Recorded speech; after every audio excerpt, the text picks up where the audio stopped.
I'm sure we'll say something. Shoot the random stuff. Hello and welcome to the Hackaday Podcast. I'm Elliot Williams. And I'm Kristina Panos. This is episode 347, Breaking Kindles, Baby's First Synth, and Barcodes! Implicit exclamation point. This week in the news, we don't have any news. Happy Thanksgiving if you're in the U.S. or care about U.S. Thanksgiving. Happy Thanksgiving. We actually celebrate Thanksgiving here in my family on Sunday, usually on Saturday or Sunday, because we don't have time during the week. It's not a holiday in Germany, so we don't get the days off. But on the weekend, we will do a family Thanksgiving.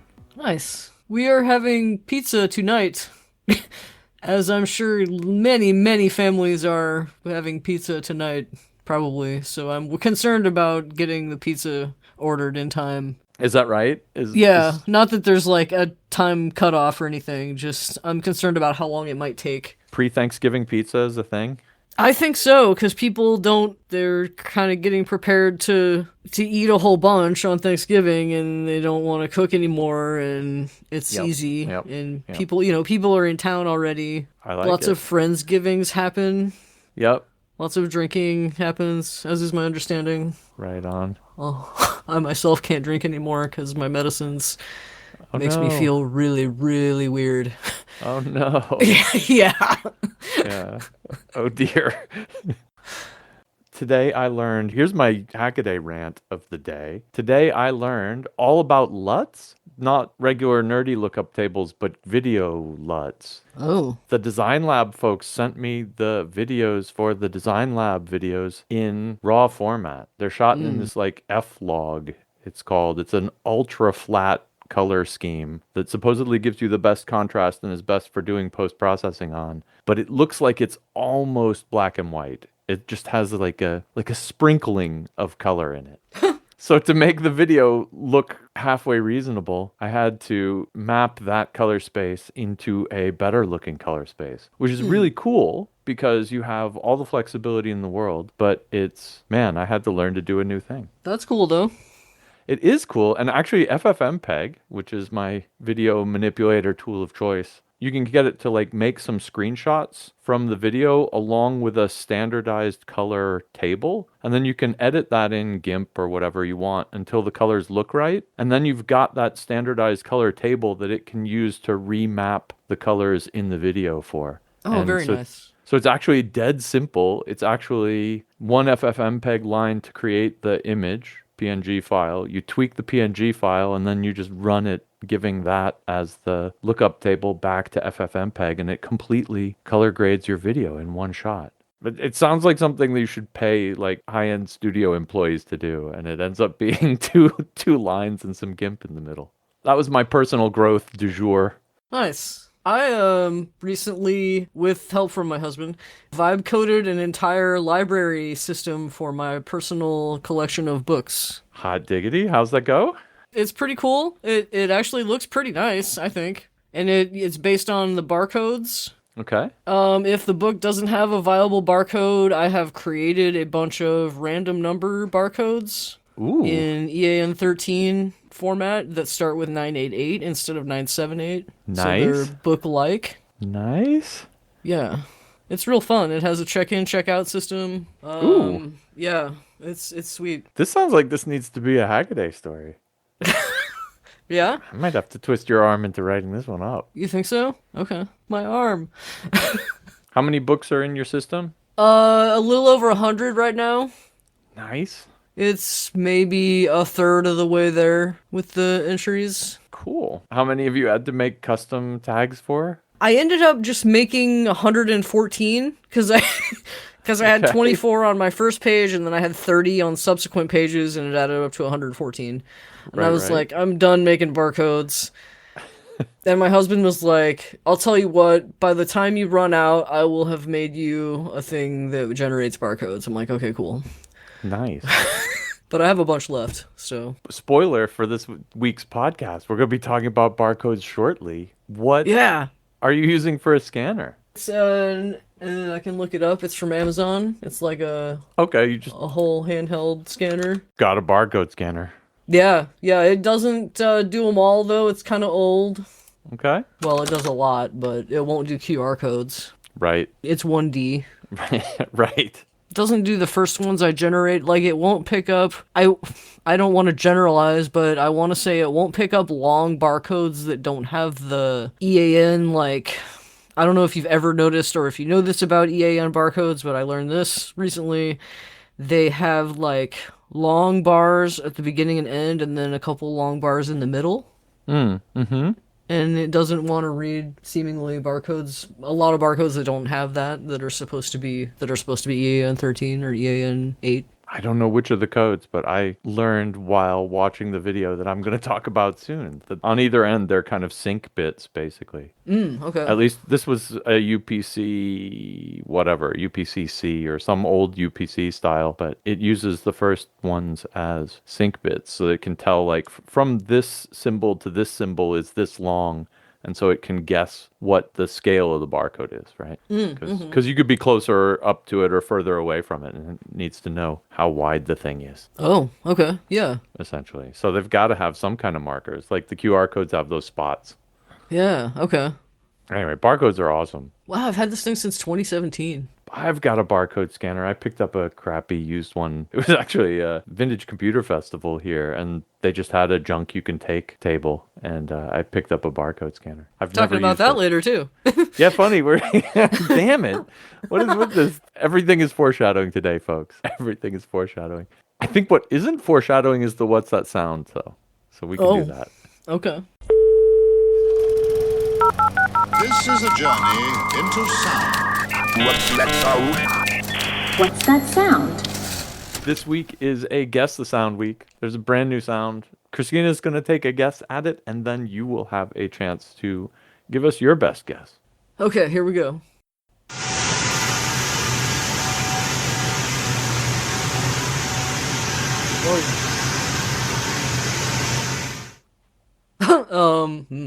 There you go. Oh, that's a hairdryer. I don't know. It's a hairdryer. That's a very good guess. Nice. It's not a hairdryer, but it's very similar. Dang it. It's actually Oh, okay. it's kind of a hairdryer. Yeah. Like, that's kind of what I meant. Anyway, if you out there have an idea what the sound is, head on over to hackaday.com/podcast, scroll down to What's That Sound, find the form, enter your handle and your best guess, and we will pick next week among the correct answers for a Hackaday Podcast t-shirt. Let's see, did I foreshadow this one at all? No, I didn't. I don't think so. Oh, bummer. Well, my first hack this week comes from Bertrand Selva, measuring Earth's rotation with 2 gyroscopes. It's funny, this is a hilarious story. He had a neighbor who is a flat earther who claimed that the Earth didn't turn. And he's like, well, I'll show you it turns. I will get some MEMS gyroscopes and actually measure the Earth's rotation for you. And I love the idea of this, because if you think that's going to convince a flat earther, like, you know, here are some devices that I'm going to claim are microscopic gyroscopes. You just have to believe me on that. You can't see them. They're too damn small. And then they emit electric signals, and I'm going to amplify these electric signals. Oh, and it's hard to measure, so I'm going to do all this data manipulation, and that's going to show you that the Earth is turning. And his neighbor is going to be like, oh, yeah, I totally believe you now. Smack the forehead and everything. He proposed doing it with a Foucault pendulum, which, you know, shows that the Earth is turning underneath the pendulum pretty damn easy, basically every time, but it takes up a lot of space in your house. And it's just so cool that little MEMS gyroscopes are sensitive enough to measure the rotation of the Earth, which, you know, if you think about things in RPMs or, you know, rotations per second or rotations per minute, the Earth rotates once in a day, right? It's 0.00417 hertz. It's a very, very low frequency rotation.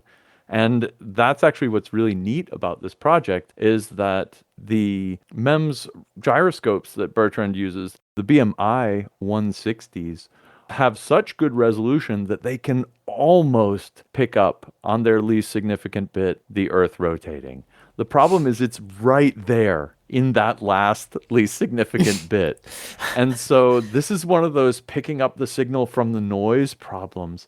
And that's what I loved about this, is that it ends up being a very interesting kind of instrumentation problem. If you want to talk about the accuracy of one of these sensors, you might worry about it having some bias in it, like it reads a spin in one axis too high and a spin in another axis too low. And so he tries to knock that out of the system by taking two gyroscopes and putting them back to back. And then he mounts the whole thing on a servo motor, and he turns it 180 degrees, and then he turns it 90 degrees, and then he turns it another 180 degrees. If you imagine it spinning too fast in this one direction, then when you flip it 180 degrees, it'll be spinning too fast in the other direction, and you can kind of cancel that out. So this lets him knock out the bias that the sensors might have in them. And his other big trick, of course, is that he just takes a whole ton of readings in each position, like thousands, hundreds of thousands of measurements in each one of the positions. And the idea there is that because he's measuring down in kind of the least significant bit, he's going to get 1, 0, 0, 1, 0, 1, 0, 1, like that, and average those all together and hopefully get a number that's, in between. The relative number of ones and zeros gives you a value that's in between them. And this also does some noise cancellation if there are random fluctuations in there. So he's getting rid of the noise by doing a super huge average, and he's getting rid of the bias by turning the thing around in a bunch of different orientations and figuring it out that way. Lo and behold, he is able to squeeze out an answer out of these things that is probably within 1 or 2% the actual rotation rate of the Earth, which I think is absolutely bonkers because, I use gyroscopes like these in quadcopters, and these are things that are meant to go flippy floppy really fast, right? And so if you can measure that kind of rotation and the vibrations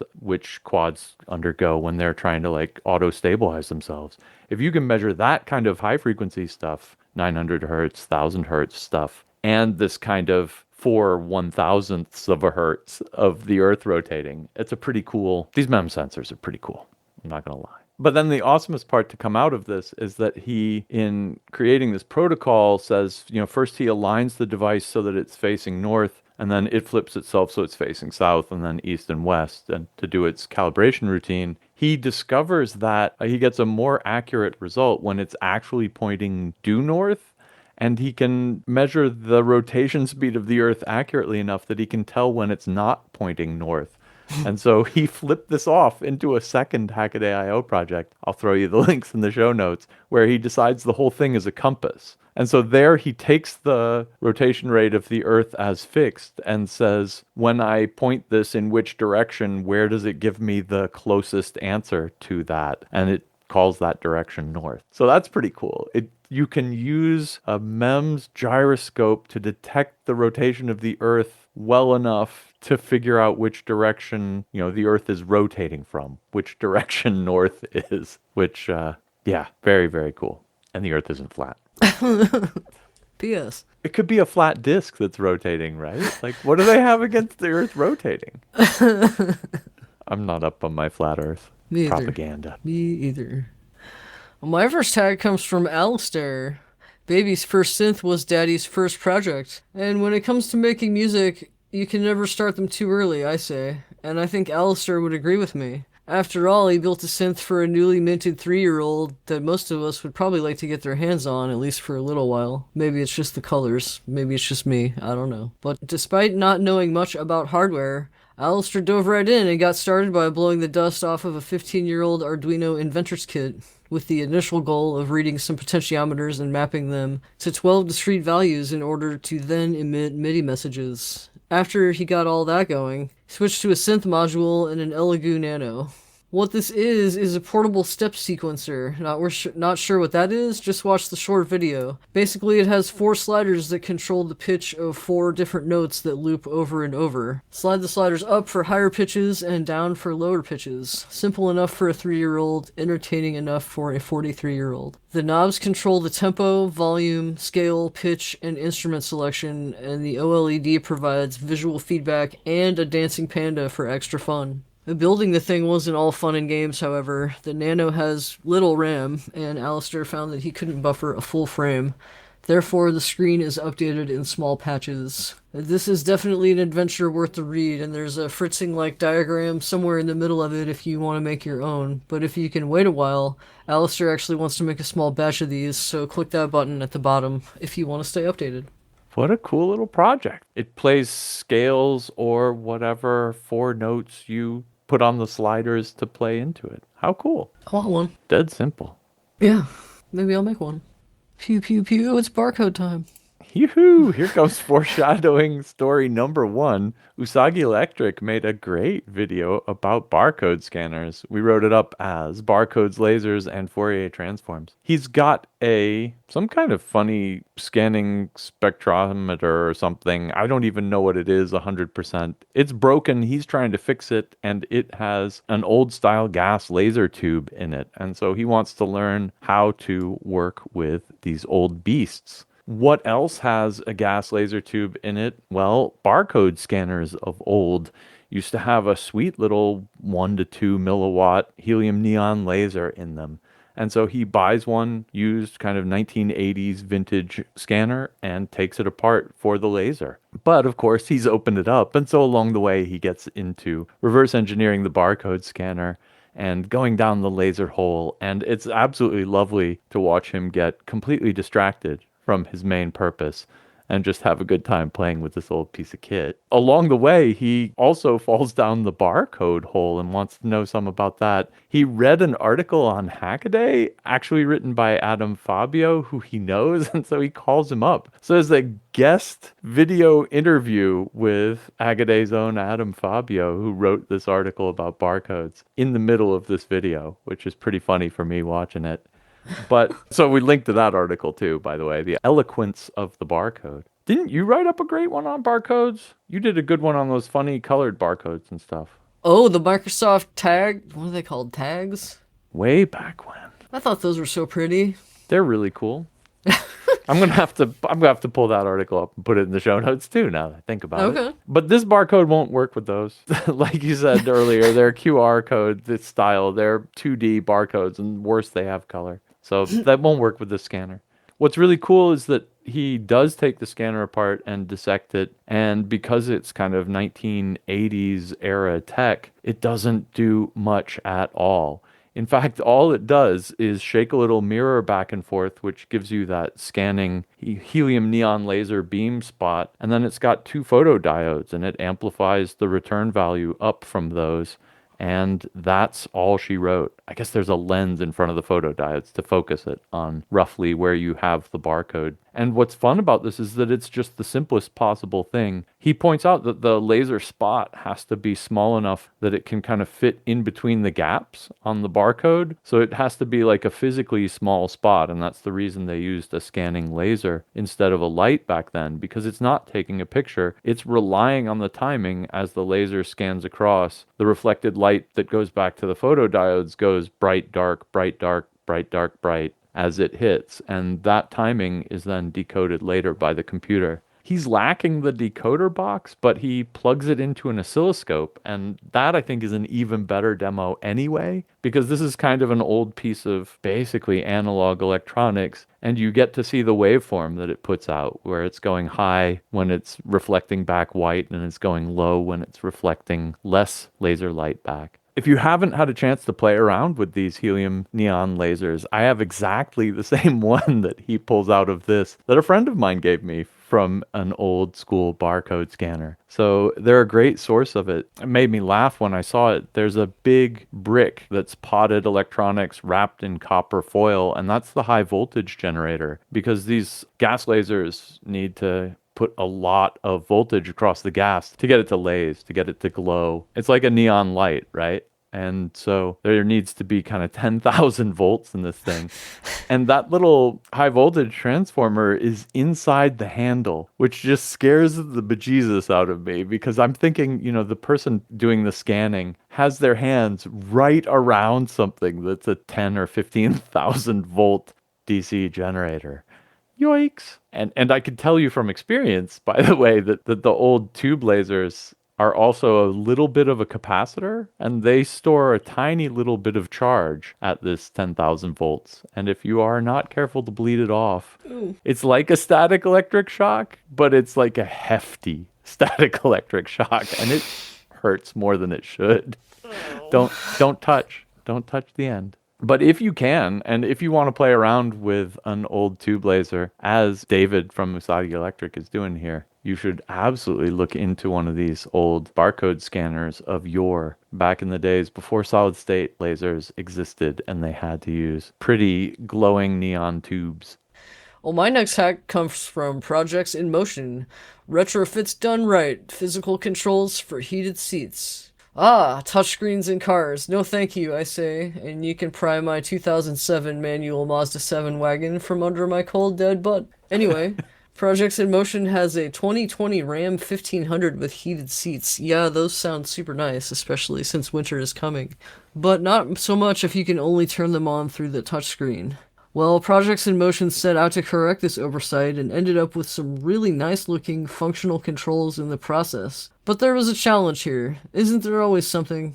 These modern vehicles control the seats through the Body Control Module, or BCM, over a mix of CAN and LIN buses. So in order to make this whole thing happen, Projects in Motion put an ESP32S3 in the middle that has both CAN and LIN transceivers and translates button presses into the kind that the BCM wants to hear. The super cool part here is that the ESP32 also listens to the CAN bus, so the new physical buttons always match the touchscreen setting. And the wiring is all fully reversible thanks to custom adapters that plug straight into the wiring harness.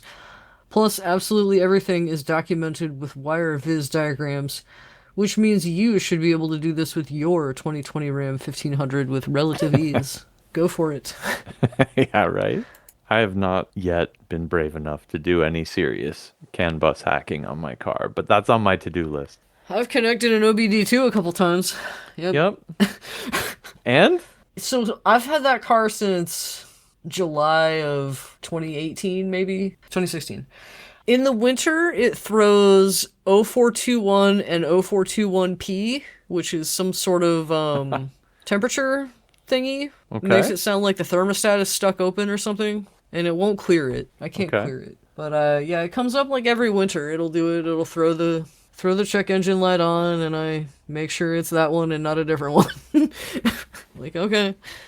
But you know it's that one and that you can ignore it. It's, yeah, because I've right looked on. it up and it seems not critical. Seems benign. All right. Well, that's pretty awesome.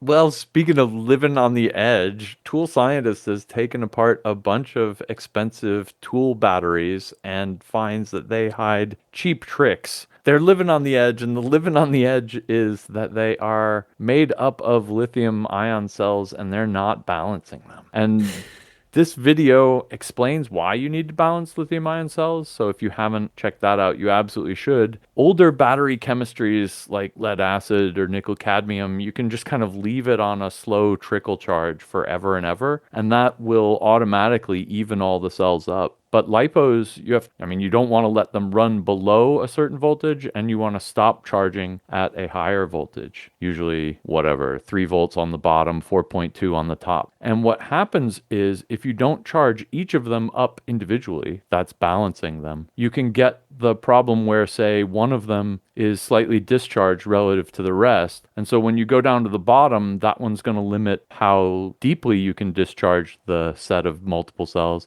And then another cell in the pack is going to limit the highest voltage. And so when they're out of whack like that, the play between maximum loading and maximum unloading gets shrunk down. And it can be quite significant. He estimates that with the batteries he has here, a 0.6 volt difference in the cells corresponds to a 60% loss of capacity. Even a 0.1 volt difference between the cells robs you of 10% of your battery pack's capacity. So balanced charging is super important if the cells are getting out of whack. Back to power tool batteries, he had previously looked at the Milwaukee M18 line of batteries and found that they had a balanced charging capable battery management system in there, but it just wasn't doing it. And now Milwaukee's come out with this new series of batteries called the Forge, They're better in almost every way. Newer electronics in them, they have better physical construction, all sorts of ways that this is a better battery pack. And so his question is, have they finally hooked up the balance charging or not? And the answer is, unfortunately, no. It looks like they haven't,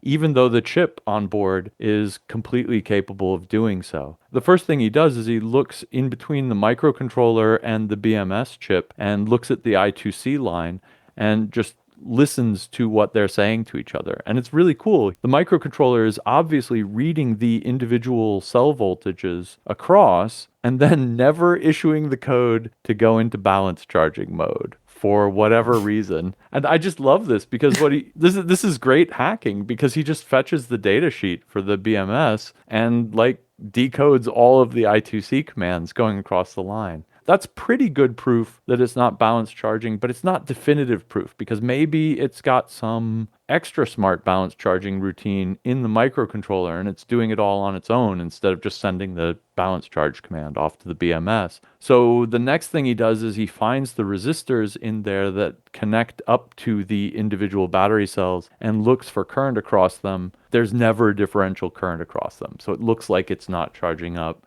And just to prove the point fully, he takes a battery pack and he discharges the middle cell in it relative to the other ones and then puts it in to charge it up, just to absolutely be sure. Leaves it on the charger, tests it out. Lo and behold, there's still a 0.1 volt difference between that middle cell and the others. I think that is case closed, right? He's charged it up. It didn't balance. It's not doing balance charging.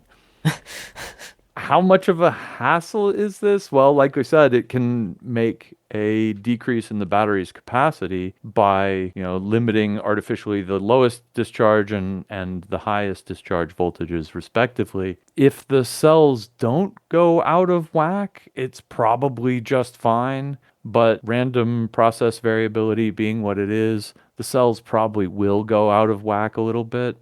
And, it's just a shame, I think, because the hardware's in there and they could just write their firmware to issue that I2C command to the battery management system that's already in there, and it would balance charge them for you. So I don't know why they're not doing it. He doesn't have any ideas either. I mean, maybe it's a planned obsolescence thing. Maybe they just want to sell more batteries. That's just super sketchy. That makes me feel very bad. Like I said, I do a bunch of remote control stuff and fly quads and funny airplanes. And basically, you don't want the weight of the battery management system on your plane or quadcopter. So everybody who does that basically uses an external balancing charger. So this is something that's near and dear to my heart. And I can also attest that you can get away with murder if you balance charge, because, assuming you have 2 old cells and 1 new one, it's a recipe for disaster if you use a standard battery management system. But if you are balancing them up yourself, you can probably get away with it for a lot longer than you should. Don't ask me how I know. Okay. Or do. I mean, I use sketchy old batteries and I get away with it. Yikes. By being careful and by balancing them. I mean, okay. it's not unreasonable. Okay. And especially if you're doing anything with old, 18650s you harvest out of a laptop, I absolutely recommend you get intimately acquainted with balance charging. Well, I promise I will. Well, just, if you do that, you could just buy fresh batteries like a normal person too. My final regular sized hack comes from SN Carter. Assistive radio tells you what you can't see. Now, I've got an old radio that I bought at a thrift store years ago, thinking I would replace the bulb that illuminates the otherwise completely pitch black dial. It's you cannot see anything. You can kind of see the little stick that moves up and down. That's about it. So I usually keep it on only one station because tuning requires waiting for station ID, or at least having DJ voice recognition going for me, which I kind of do, but not always. Because sometimes DJs do commercials for multiple stations. It's kind of weird. Anyway, it never really occurred to me that the vision impaired would have this problem with pretty much any radio. SN Carter actually has a family member with vision impairment and once built a radio to help her. Since it was difficult to replicate, they decided to try again, and the result is an FM radio with audible notifications for power and frequency. You might be picturing some hacked up commercial radio, but this isn't that at all. S.N. Carter's ground up design uses a TEA 5767 FM stereo module, which sounds really good, with an ATmega 328 for control. In case a sighted person wants to use the radio, there's an LCD as well.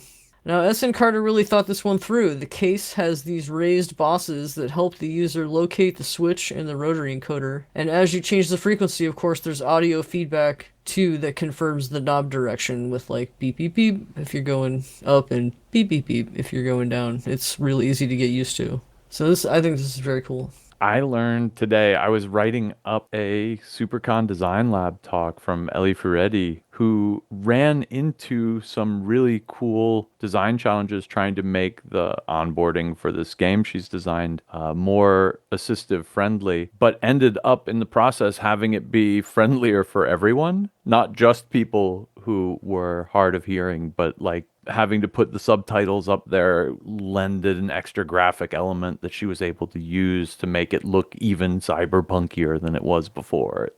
Go check out that talk. It just went up a few minutes ago as we record this. The term for this phenomenon where assistive technology ends up being good for people who didn't need the accommodation just because it makes it simpler and easier to use. And so this is called the curb cut effect, named after the accessibility for people in wheelchairs, you know, how the curb dips down. It turns out to be better for everybody. Nobody's stumping their toe when they walk up onto the sidewalk now. And it's not just a benefit for wheelchairs, but a benefit for everyone else. And really cool design principle that often by putting assistive things in there, you actually just make the product better for everyone. And I love that about this radio. Like I could totally imagine how it would be cool to have a radio that just plays to you what channel it's on. So like if you're just like going up the dial, you don't have to look at it, right? Imagine like if you had this in your car, how many car accidents would that have prevented from those idiots back in the day who were like tuning the dial, trying to get to their station and looking down at it, taking their eyes off the road. Before cell phones, this was like a danger that people had in automobiles. Kids out there do not believe this story at all.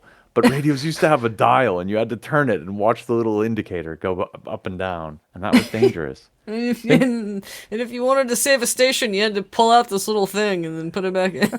And so imagine if it would just tell you what station you're on. How rad is that? So good job, S.N. Carter. About 40 years too late to prevent automotive accidents, but really cool device. My first quick hack, a PCB can be a hydrofoil if it really wants to, is a new project from RC Test Flight. He's been building a bunch of different hydrofoil and ekranoplan and crazy little vehicles. One of the problems with a hydrofoil, especially a self-driven autonomous hydrofoil, is that it needs to know how high it is above the water. He's been doing that with sonar. Here, the idea is he will attach water sensors to the hydrofoils themselves. So he makes some custom PCB water sensors. And then he's like, well, PCBs are made out of fiberglass. Boats are made out of fiberglass. Why don't I just use the PCBs as the hydrofoil standoffs themselves? And so he gets some custom printed circuit board hydrofoils made. This is an experiment with the tech, but it looks like it's working pretty well. Of course, it suffers from all the usual water sensor problems, which is basically corrosion. Still work to be done on the PCB hydrofoil water depth sensor gauge, but I'm sure he'll get it done. Next up, Paul H175. There's nothing backwards about this laser cut retrograde clock. Retrograde clocks have a snail shell shaped cam in them, so it has a lever arm that goes up from like 12 to 1 to 2 to 3 to 4, and then at the end it bops back down instead of going around and around in a circle. And this is a bi-retrograde clock. I guess the hour hand and the minute hand both do this thing where they go up and then flonk back down. Really cool looking. And last up, some science from Ben Krasnaw building an acoustic radiometer. I'd never heard of an acoustic radiometer. If you think of the Crookes radiometer, which is that one with the black and white veins that's inside a vacuum with a light bulb and you shine light on it and it starts spinning, this is like that but for sound. He's got some aluminum veins in there and he has sound absorbing felty foam on one side of him. He puts 4 super loud speakers into the cavity. The sound bounces off of the aluminum side but gets absorbed by the felty side. So the aluminum side, because it has to bounce the sound waves back off of it, gets a little bit more impulse and it actually spins. There's all sorts of cool applied science here. He builds 2 symmetric but left-hand, right-hand versions of the impellers to make sure that that's actually the effect going on. Oh, there's a ton more science. You know how Ben Krasnaw goes. I don't need to tell you, it's chock full of science from beginning to end. Go watch it. For my first quick hack, I chose Leon's DIY TENS machine is a pain relief PCB. Now let me just start this one with a disclaimer that if you make your own medical devices, you should use them at your own risk. That being said, if you're in pain, you're likely to try anything. And TENS, or transcutaneous electrical nervous stimulation, is one of those pain relief mechanisms that seems iffy at first, but it's actually become part of scientific medicine. Basically, you're applying electrodes to the affected area in order to give it a trickle of current, and hopefully a rushing waterfall of relief. Leon recently built a TENS unit tailored to the hand, so the electrodes match the hand's anatomy. Each finger gets its own channel, and palm is the common ground reference. This lets the unit stimulate different fingers instead of all of them at once. Next up is a new synth from Polykit. DIY polyphonic synth sings in 8-part harmony. Polykit has a new open source polyphonic synth that you just might need to build for yourself this holiday season. It's analog, and in the best way. There are 8 identical voice cards that slot satisfyingly into the main board. Each card has a voltage-controlled oscillator to generate tones, an envelope generator, more than one voltage-controlled amplifier, and also a pole mixing filter. If you think that's a lot of voltage control, well, you're right. And it does mean a lot of lines from digital to analog converters. Even though it's an analog synth, it has a MIDI interface, so the microcontroller has to speak voltage. In this case, the micro is an ATmega 2560, but instead of using a bunch of DACs, Polykit is using cleverness to get the most out of a single one. Some things are tied together on all 8 voices, and other values are run through a demultiplexer. This adds latching circuitry, but it's still cheaper than a bunch of high-quality DACs. Lastly, Jason Torchinsky gives us handling human waste in the sky. Have you ever wondered what happens once you flush the airplane toilet? Here's a brief history of toilets at 30,000 feet, which sounds more impressive than 10,000 meters. At first, the thing was basically a chamber pot with a privacy curtain, but eventually there was indoor plumbing. But before that, there were interim solutions like sending the waste out into the world, or simple chemical toilets like a porta-john in the sky. In the 1980s, commercial aircraft started to get vacuum-assisted toilets. These have PTFE-lined bowls that are rinsed with a special blue cleaning fluid that helps break down your deposits. Everything ends up in a central waste tank that gets emptied into a so-called honey truck at the airport. Sometimes blue ice still falls from the sky, but it's pretty rare these days.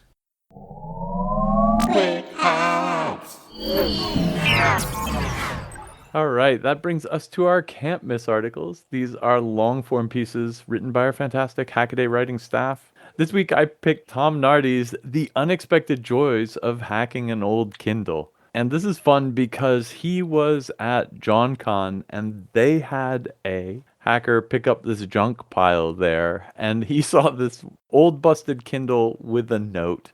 And the note reads, "Screen broken, battery seems to work.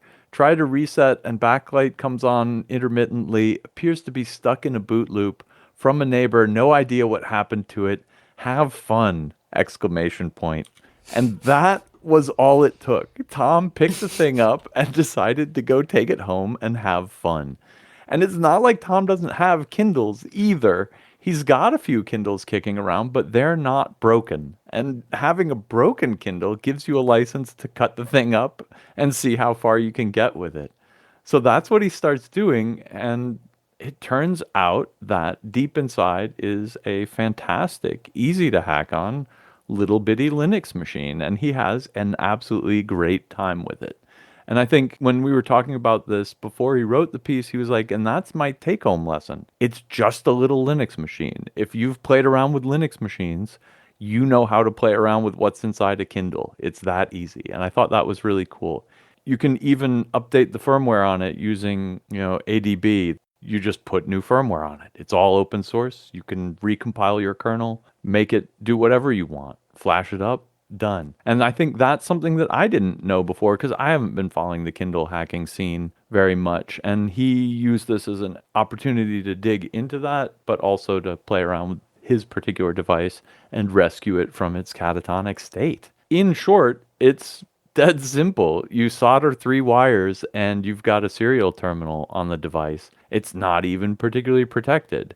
And from this, he's able to see that it's kind of boot looping. It gets up to a point where it initializes the screen and then boot loops. And so he suggests that it probably has some kind of a watchdog to make sure that the screen's working. And if the screen isn't working, it tries to reboot. And that's where it's stuck. So he thinks he can get rid of that watchdog maybe, or maybe get rid of the screen driver, but that's probably needed by other things. And so he ends up building himself a custom kernel for it, modified it a little bit so that it worked when his non-working screen, flashes it up with Android's fast boot, and boom, it says, welcome to Kindle login root, and you just start typing. You've got a prompt on the thing. And I think that's fantastic. And I read through the comments, and a bunch of other people also had no idea how easy this was and how available the kernel sources are for old Kindles. Old may be a little bit of a catch there. I think in Paperwhite 2 or 3 and beyond, they started locking them down. But the much older Kindles, kind of 10 years old and older, are entirely hackable open source kernels, little tiny Linux machines. Get one with a broken screen if you don't need a screen. Get one with a working screen if you do need a screen. It's going to be about the same price used anyway. You probably have a closet full of them. Like, this is just a great piece because it's an invitation to hack on something that maybe you've even got one of kicking around, and it's just as easy as soldering on 3 wires and doing a little bit of software work. I have one with a keyboard. Ooh, that's a really old one. Yeah. The good news, that one definitely runs Linux, and you can definitely put a custom kernel on that one. Sweet. And that's even cooler because it's got a keyboard. Yeah. Yeah, that makes it a computer if it's got a keyboard. Oh, I might have to get one of those. Ooh. Back when it was fashionable, I put a custom flash screen on mine, but that was as far as I went. Like, I looked at the file system, I swapped out the splash screen for my own one, and nice. I put a PDF reader on it too, actually. So Nice. it has a PDF reader, but that's all I ever did. And back when I was doing this, I didn't know, what kind of end user software there was available for it. And that apparently has developed a lot in the past 8 years or so. So a lot of people are working on this. It's a big community of people writing software for the old Kindles. Yeah, just looks like a fun thing to hack around with. Now I gotta go find it. Yeah, see, that's what I'm thinking too. I have like 2 from my wife. One has a busted screen. I have my old one. I got 3 or 4 of them in the closet right now in various states. Well, if they're all in the closet, how can they be in various states? Boom, boom. Yeah. Well, for my can't miss, I chose Lewin's. Chinese regulators may kill retractable car door handles that never should have existed. Lewin goes on a great rant about disappearing door handles, and I'm here for it with a bowl of popcorn. He starts by mentioning casually that automobile regulations are usually written in blood, citing features like headlights, turn signals, trunk releases, seatbelts, and airbags that have been governed by, quote, long and complicated government regulation, end quote. It would seem then to me that these electronic door handles, which don't leave well enough alone, would have been subject to this long and complicated government regulation, right? Well, no. But the bodies are piling up. Now that there's been a series of deadly accidents wherein doors wouldn't open, it's finally time for some attention to the matter. Lewin asks, was not the danger of these easy to foresee? And of course, the answer is a resounding yes, it was easy to see. I don't keep up with modern cars much. I think I mentioned on this podcast that I have a 2007 Mazda 3 wagon. That's a manual even. But I recently had a job unloading donations at a busy thrift store for a while, and I grew to hate Teslas even more because I had to touch them. And usually I had to watch the owner fumble with the touchscreen for a while first. Once I had to open the back door, and I didn't enjoy it. But apparently this epidemic of disappearing door handles has spread beyond the Tesla. They have infected other electric cars in the name of aerodynamics. But obviously, they require more than a mechanical door handle does. They need electricity, and at least one motor, and a functioning control system. That's all fine and dandy when those things are present, but when they're not, it can be anywhere from annoying to deadly. Now, I'll spare you the details of the deadly crashes, but Lewin points to readily available information about these door handle related fatalities, and notes that some owners have resorted to adding flashy ripcord tags to the hard-to-locate emergency pulls. There is hope, I suppose, though maybe not specifically for Teslas. Other makers like Audi and Fiat have tinkered with disappearing door handles with varying degrees of mechanical backup, which seems like they have a handle on things. But Tesla isn't noted for providing mechanical backups. And so, but what are national automotive bodies doing about it? Throwing their arms up, mostly. I suppose this is often how law gets written, but there was nothing standing in the way of Tesla making disappearing door handles to begin with. And while perhaps you could say there damn well should have been, it also seems like common sense not to mess with something like the door handle in the first place. And it gets even worse. I will quote Lewin here. Quote, Tesla spent years building several models with no mechanical door release for the rear passengers. If your door button failed, you'd have to attempt escape by climbing out the front doors, assuming you could figure out how to open them, end quote. And why is it so hard to figure out?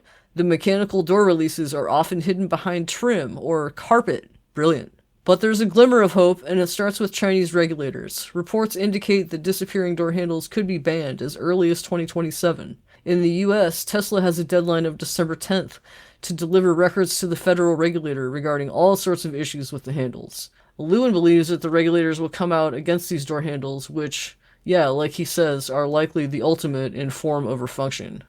One can only hope it happens sooner rather than later. I think I agree with you on a lot of this, though. Like, there are a lot of things in cars that have been made sleeker in the name of sleekness and not in the name of user experience. And like everybody knows how to operate a door handle, except some cars have such fancy looking door handles, even if they're mechanical, that people inside them can't figure out what that thing is, you know? But yeah, mechanical door handles, absolutely. Our car has electronic locks, but it also has an invisible mechanical lock where you have to like pull this little thing loose and then you can put a key in there as a last resort. But the handles are door handles. They open when you pull on them, and that has a certain something to it. So yeah, I could see it. I mean, I could see how it caught the regulators off guard because, you know, different manufacturers have made different funny looking door handles, but nobody's gone so far as to make door handles that were difficult to use or impossible to use without electricity in the car. And I think, yeah, that was unique. That was a sleek, futuristic, spacey looking design aspect. But, you know, they hadn't had to regulate those. You could imagine them when rearview mirrors in the center of a car were new. They were like, oh, that's a good idea. We should make sure everybody has those. But then this is like, who's going to screw up door handles?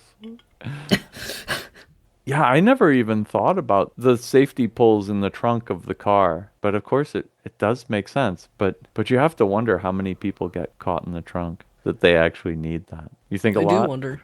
I don't know. I like that they mandated glow-in-the-dark safety pulls for that, though. Yeah, that was because when you're in the trunk trying to find your way out, you're pretty stoked if it's glowing. Oh, by the way, it's dark in there. There are all sorts of safety things you can think of, but I think it's probably as hard to think of them all. Like, how many ways can you make a car unsafe? Probably an infinite number of ways if you think hard enough about it. Well, that wraps it up for this week's Hackaday podcast. Thanks very much for listening. Send us your tips at hackaday.com, and keep on hacking. Some quality outtakes there. Oh, yeah. Yeah. Oh, best ever. Oh, that's no good. Welcome back. Let's start the recording again. Okay. It disconnected me. I literally dropped my microphone. It did. It happened again. You can't hear me. Oh, no. What? Wow. No, you went away. You're the one who went away. This is no good. Hello, welcome back. Let me just minimize that and hope for the best. I don't think we've done the intro. To what's that sound? No, to the podcast. I'm pretty sure we didn't do the intro. Okay, here goes. Crap, what is it called? Curb toe, curb slump, curb. Damn it, now I have to go look it up. I learned it. I was like, today I learned, and then it... Curb stomp. Wait. Today I learned but didn't retain. It has electronic... I'm rambling now. I'm good. They can pry my joy from my cold dead heart? Wait, no. Barcodes!